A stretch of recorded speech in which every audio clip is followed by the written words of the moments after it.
दीपावली क्यों मनाई जाती है? दीपावली मुख्य रूप से अंधकार पर प्रकाश की और बुराई पर अच्छाई की जीत का प्रतीक है। इसके पीछे कई प्रमुख कारण हैं।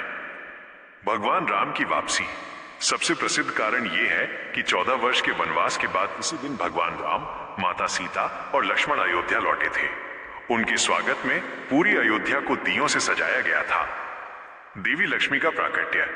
पौराणिक मान्यताओं के अनुसार समुद्र मंथन के दौरान कार्तिक मास की अमावस्या को ही धन की देवी मां लक्ष्मी प्रकट हुई थी। नरकासुर का वध। इसी दिन भगवान कृष्ण ने अत्याचारी राक्षस नरकासुर का वध किया था, जिससे लोगों को उसके आतंक से मुक्ति मिली थी। तो इसका महत्व क्या है? इसका महत्व क्या है? समृद्धि और धन। ये त्योहार धन और समृद्धि की देवी मां लक्ष्मी को समर्पित है।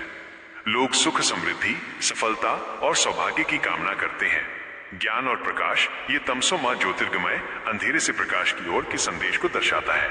ये ज्ञानता को हटाकर ज्ञान और विवेक को अपनाने का पर्व है। सामाजिक समरसता। ये परिवार और दोस्तों को एक साथ लाने, उपहार बांटने और आपसी संबंध मजबूत करने का त्योहार है। पूजा कब करनी चाहिए? पूजा कब करनी चाहिए? दीपावली के दिन लक्ष्मी पूजा कार्तिक मास की अमावस्या तिथि पर प्रदोष काल में करना सबसे शुभ माना जाता है। साल 2025 के लिए शुभ मुहूर्त। दिनांक 20 अक्टूबर 2025 सोमवार। लक्ष्मी पूजा का शुभ मुहूर्त प्रदोष काल शाम 7:08 से रात 8:18 तक। अवधि लगभग 1 घंटा 11 मिनट। नोट: इस समय गणेश लक्ष्मी की पूजा करना सबसे उत्तम होता है। 4. क्या करना चाहिए और क्या नहीं करना चाहिए? क्या करना चाहिए, क्या करना चाहिए? 1. साफ सफाई। साफ सफाई। जी हां, साफ सफाई सबसे जरूरी है। माता लक्ष्मी केवल स्वच्छ और सुसज्जित घरों में ही वास करती हैं। इसलिए दीपावली से पहले पूरे घर को साफ करना, पुराना सामान हटाना और पुताई, रंग रोगन करना शुभ होता है। 2. पूजा। शुभ मुहूर्त में माता लक्ष्मी, गणेश जी और मां सरस्वती की पूजा करें। पूजा के बाद पूरे घर में दीपक जलाएं। 3. दान और उपहार। इस दिन गरीबों को दान दक्षिणा देना और अपने परिचितों को उपहार देना बहुत शुभ माना जाता है। 4. रंगोली और तोरण। घर के मुख्य द्वार पर रंगोली बनाएं और आम के पत्तों का तोरण, माला लगाएं। क्या नहीं करना चाहिए? क्या नहीं करना चाहिए? 1. झगड़ा, क्रोध। इस दिन घर में कलह, झगड़ा या किसी पर भी क्रोध नहीं करना चाहिए। 2. अंधेरा। घर के किसी भी कोने को अंधेरा ना रखें। पूरी रात कम से कम एक दीपक, अखंड दीप अवश्य जलाए रखें। 3. जुए, सट्टेबाजी। कुछ लोग इसे जुआ खेलने की परंपरा मानते हैं, लेकिन ये पर्व की पवित्रता के लिए सही नहीं है। 4. नशा। तामसिक भोजन, मांस, मछली और नशे, शराब का सेवन बिल्कुल नहीं करना चाहिए। 5. किसी को कुछ देना चाहिए या नहीं? देना चाहिए या नहीं?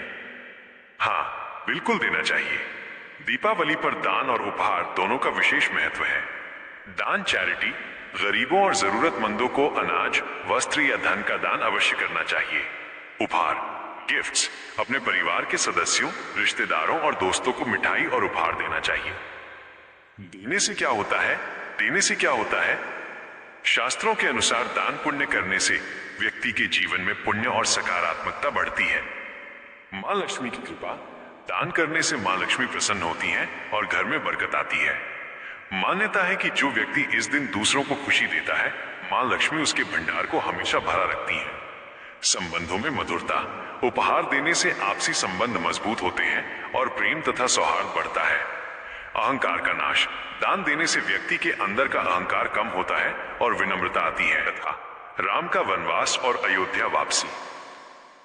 राम का जन्म और विवाह। अयोध्या में महाराजा दशरथ का शासन था।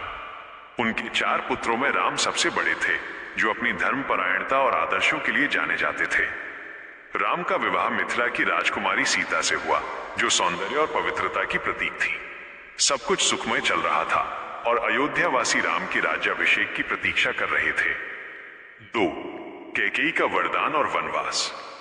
राज्याभिषेक की तैयारियों के बीच मंत्रा नामक दासी ने महाराज दशरथ की छोटी रानी कैकेयी के मन में ईर्ष्या भर दी। मंत्रा ने कैकेयी को उकसाया कि वो अपने 2 पुराने वरदानों को मांगने का सही समय है। ये वरदान दशरथ ने कैकेयी को युद्ध में सहायता के बदले दिए थे। कैकेयी ने महाराजा दशरथ से 2 वरदान मांगे। 1, राम को 14 वर्ष का वनवास हो। 2, भरत को अयोध्या का राज सिंहासन मिले। महाराजा दशरथ अपनी प्रतिज्ञा से बंधे थे, इसलिए उन्हें भारी मन से कैकेयी के वचनों को स्वीकार करना पड़ा। अपने पिता की आज्ञा का पालन करते हुए राम ने सहर्ष वनवास स्वीकार कर लिया। उनके साथ उनकी पत्नी सीता और छोटे भाई लक्ष्मण भी वनवास गए। ये घटना अयोध्या और पूरे राज्य के लिए बहुत दुखद थी। 3, सीता हरण और खोज। वनवास के दौरान राम, सीता और लक्ष्मण दक्षिण भारत के जंगलों में रहते थे। एक दिन लंका के राक्षस राज रावण ने छल से साधु का वेश धारण करके सीता का हरण कर लिया और उन्हें अपनी लंका नगरी ले गया। सीता के वियोग में राम और लक्ष्मण उन्हें खोजने निकल पड़े। इसी दौरान उनकी भेंट हनुमान और सुग्रीव से हुई। हनुमान भगवान राम के परम भक्त बने और माता सीता की खोज में पूरी निष्ठा से लग गए। 4, लंका दहन और युद्ध। हनुमान ने समुद्र पार कर लंका पहुंचे, सीता का पता लगाया, उन्हें राम की अंगूठी दी और लंका दहन करके वापस लौटे। राम को सीता का सही स्थान ज्ञात होने पर उन्होंने वानर सेना के साथ मिलकर लंका पर चढ़ाई करने का निर्णय लिया। राम की सेना ने समुद्र पर पत्थर के पुल राम सेतु का निर्माण किया और लंका पहुंचे। इसके बाद राम और रावण की सेनाओं के बीच एक भीषण युद्ध हुआ, जिसे लंका युद्ध कहा जाता है। ये युद्ध सत्य और धर्म की रक्षा के लिए लड़ा गया था। 5, रावण वध और धर्म की जीत। कई दिनों तक चले इस भयंकर युद्ध के बाद भगवान राम ने अंततः रावण का वध कर दिया।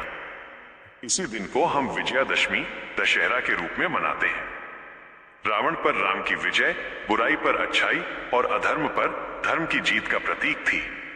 राम ने सीता को मुक्त कराया और दोनों भाई राम और लक्ष्मण सीता के साथ अयोध्या लौटने की तैयारी करने लगे।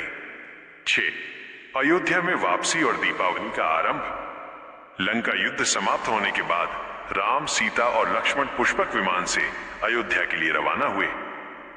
अयोध्या में उनके आगमन का दिन कार्तिक मास की अमावस्या का दिन था। अयोध्या वासियों को जब यह शुभ समाचार मिला कि उनके प्रिय राजा राम अपनी पत्नी और भाई के साथ 14 वर्ष का वनवास पूरा करके लौट रहे हैं, तो उनकी खुशी का ठिकाना न रहा। अयोध्या के लोगों ने अपने राजा और रानी के स्वागत में घी के दीपक जलाए, पूरे नगर को दियों की रोशनी से जगमग कर दिया, खुशियां मनाई, मिठाई बांटी और नृत्य गान किया। अयोध्या पूरी तरह से प्रकाशित हो उठी थी और उस रात अमावस का घोर अंधकार भी दियों की रोशनी में छिप गया था। बस तभी से यह दिन दीपों का पर्व यानी दीपावली के रूप में मनाया जाने लगा। यह न केवल राम की वापसी का उत्सव है, बल्कि ये इस बात का भी प्रतीक है कि जीवन में चाहे कितनी भी मुश्किलें, वनवास आए, अंत में सत्य और धर्म की ही विजय होती है और हर अंधेरे के बाद उजाला अवश्य आता है।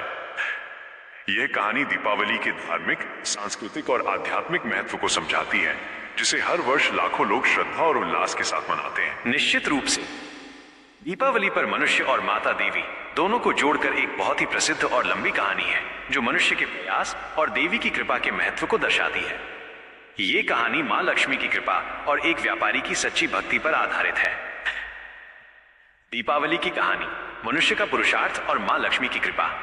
ये कहानी प्राचीन काल के एक नगर की है, जहां एक धर्मी पर निर्धन ब्राह्मण परिवार रहता था। गरीबी और व्यापारी की लगन। एक नगर में माधव नामक एक बहुत ही ईमानदार और परिश्रमी व्यापारी था। हालांकि वो बहुत गरीब था।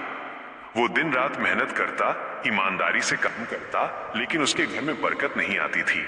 उसकी पत्नी और बच्चे अभाव में जी रहे थे। माधव का विश्वास था कि यदि वो धर्म और ईमानदारी का रास्ता नहीं छोड़ेगा तो एक दिन अवश्य भाग्य बदलेगा। माधव की पत्नी ने एक दिन उसे निराशा में कहा, हम हर दिन पूजा करते हैं, पर देवी लक्ष्मी हम पर कभी कृपालु नहीं हुई। गरीबी हमारा पीछा नहीं छोड़ रही। माधव ने अपनी पत्नी को समझाया, देवी की कृपा तभी होती है जब मनुष्य अपना पुरुषार्थ, मेहनत नहीं छोड़ता। हमें केवल पूजा नहीं करनी है, बल्कि अपने घर को स्वच्छ रखना है और अपने कर्म को पवित्र रखना है। हमें धन की देवी के आगमन के लिए तैयार रहना होगा। 2. साफ सफाई और तैयारी का संकल्प। माधव ने दृढ़ संकल्प लिया कि वो इस वर्ष अपनी गरीबी से नहीं, बल्कि अपनी लगन से लड़ेगा। सफाई का महत्व। दीपावली के कुछ दिन पहले से ही माधव और उसके परिवार ने मिलकर घर की कोने कोने की सफाई शुरू कर दी। ये केवल भौतिक सफाई नहीं थी, बल्कि वे अपने मन और विचारों की भी सफाई कर रहे थे, ताकि किसी भी प्रकार की नकारात्मकता, नेगेटिव एनर्जी घर में न रहे। प्रकाश की व्यवस्था, चूंकि वे गरीब थे, उनके पास महंगे दिए या तेल नहीं था। माधव ने पास की नदी से मिट्टी लाकर छोटे छोटे दीपक बनाए और थोड़ा सा तेल बचाकर रखा, ताकि दीपावली की रात घर के हर कोने को प्रकाशित कर सके। 3. महालक्ष्मी का आगमन, मनुष्य के प्रयास का फल। दीपावली की रात जब पूरा नगर रोशनी और समृद्धि के आनंद में डूबा था, माधव ने श्रद्धा पूर्वक घर के बाहर और भीतर दिए जलाए। उसने अपनी झोपड़ी को जितना संभव हो सका उतना सजाया। माधव ने हाथ जोड़कर माता लक्ष्मी का आह्वान किया, हे माता लक्ष्मी, मुझे धन की लालसा नहीं है, पर इतनी कृपा करें कि मैं अपने परिवार को सुखमय जीवन दे सकूं। मैंने अपनी सामर्थ्य के अनुसार अपना घर स्वच्छ रखा है और दियों से आपके स्वागत का प्रयास किया है। उसी रात माता लक्ष्मी पृथ्वी का भ्रमण कर रही थीं। उन्होंने देखा कि बड़े बड़े भव्य भवनों में अपार धन है, पर कहीं कहीं केवल दिखावा है और कई घरों में अहंकार या आलस्य के कारण साफ सफाई भी नहीं है। जब मां लक्ष्मी माधव की छोटी और साधारण झोपड़ी के पास पहुंची तो वो चौंक गई। उन्हें माधव की मेहनत से की गई सफाई में पवित्रता दिखी। उन्हें माधव द्वारा जलाए गए छोटे छोटे दियों में सच्ची श्रद्धा का तेज दिखा। 4. माता लक्ष्मी की कृपा और संदेश। माता लक्ष्मी रुक गई। उनके साथ चल रहे सेवक ने पूछा, माता, आप इस गरीब की झोपड़ी के पास क्यों रुकी? यहां तो धन का कोई निशान नहीं। माता लक्ष्मी ने उत्तर दिया, यहां केवल धन नहीं है, पर यहां सच्ची श्रद्धा, ईमानदारी और पुरुषार्थ कर्मठता है। मैंने देखा कि इस मनुष्य माधव ने गरीबी के बावजूद अपने हिस्से का पूरा प्रयास किया है। मैंने जिन बड़े घरों को अनदेखा किया, वहां धन तो है, पर स्वच्छता और पवित्रता का अभाव है। माता लक्ष्मी माधव के घर में प्रवेश कर गईं। उन्होंने माधव को दर्शन दिए और कहा, माधव, तुमने अपनी ईमानदारी और कठोर परिश्रम से मुझे प्रसन्न किया है। धन का वास वहीं होता है जहां पवित्रता, परिश्रम और श्रद्धा तीनों का संगम हो।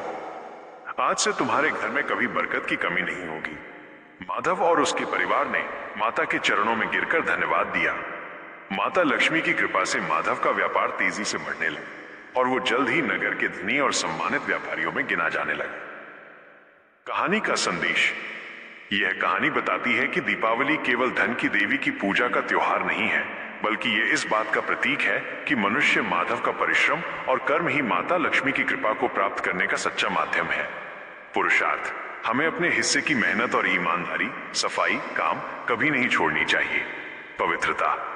मन और घर की पवित्रता, अंधेरा और नकारात्मकता दूर करना ही देवी को आकर्षित करती है। दीपावली का त्योहार हमें सिखाता है कि जिस तरह माधव ने अपनी झोपड़ी को प्रकाशित किया, हमें भी ज्ञान के दियों से अपने मन के अंधकार को दूर करना चाहिए। तभी माता लक्ष्मी की वास्तविक कृपा प्राप्त होती है।